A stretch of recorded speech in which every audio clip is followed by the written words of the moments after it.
कहा गया है कि गुरु श्रुति सम्मति धर्म फल, गुरु श्रुति सम्मति धर्म फल, पाई हबी नहीं कलेश, हठवश सब संकट सहे, गालव नहुष नरेश। श्री रामचंद्र भगवान जी सीता जी को समझा रहे हैं कि आप जंगल में न जाएं। वनगमन के समय का ये प्रसंग है। जंगल में बहुत कष्ट होता है और जिद यदि करोगी तो जिद करने का परिणाम क्या होता है। कहा गया है कि गुरु श्रुति सम्मति धर्म फल, गुरु और वेद की यह राय है कि स्त्रियों को घर में रहने पर ही, घर में रहकर सास ससुर की सेवा करने से सब बढ़कर दूसरा कोई धर्म नहीं होता है। सादर सादर सादर सासु ससुर से उकाई, सब विधि भामिनी भवन भलाई, सादर सासु ससुर से उकाई। सास ससुर की सेवा करना घर में रहकर, इससे बढ़कर स्त्रियों का धर्म नहीं होता है। तो यहाँ दोहा में कहा गया है गुरु श्रुति सम्मति धर्म फल, गुरु श्रुति सम, गुरु और वेद की राय है कि गुरु श्रुति सम्मति धर्म फल, पाई हम विनय कलेश। पिताजी को समझा रहे कि बिना क्लेश के, बिना कष्ट के आप घर में रहकर सास ससुर की सेवा करो, और इससे बढ़कर दूसरा धर्म नहीं है। यह वेद शास्त्र की राय है। गुरु श्रुति सम्मति धर्म फल, पाई हम बिनहि कलेश, हठ बस सब संकट सहे, गालब नहुष नरेश। यदि तुम ज्यादा हठ करोगी तो तुम्हारी स्थिति भी वही होगी जो गालब ऋषि को और नहुष राजा को हुआ था। गालब ऋषि का प्रसंग सुनेंगे।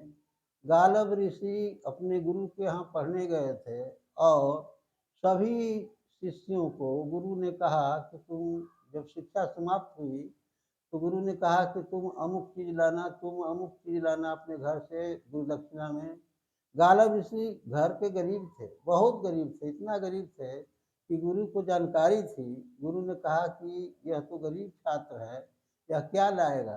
तो गालब ऋषि ने हठ किया कि नहीं नहीं, मुझे भी आदेश दिया जाए, मैं भी कुछ गुरु दक्षिणा में अवश्य लाऊंगा।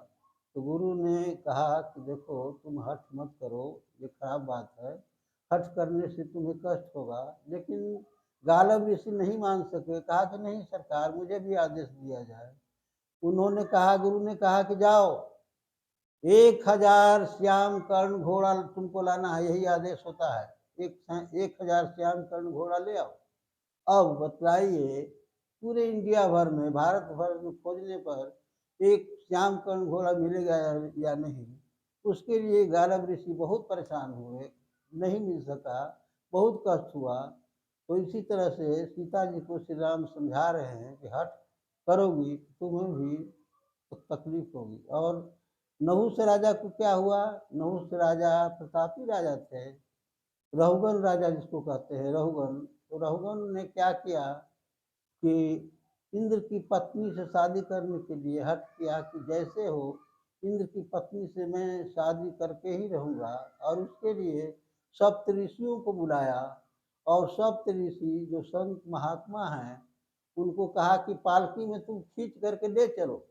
नहुष रहुगन राजा पालकी में बैठे और जिद किया कि हम इंद्र की पत्नी से किसी तरह अवश्य शादी करके ही रहूँगा। तो सप्त ऋषियों ने, पालकी में तो लगे ठीक है, सप्त ऋषियों ने उन्हें श्राप दे दिया रहुगन को कि सर्पो सर्पो भव, अर्थात तुम सर्प हो जाओ। वो सर्प होकर पालकी से नीचे की ओर जाकर जंगल जंगल भटकने लगे, उनकी योनि बदल गई और वो उनको बहुत महान कष्टों का सामना करना पड़ा। इन्हीं शब्दों के साथ अपनी वाणी को विराम देता हूँ। श्रोताओं को नमस्कार।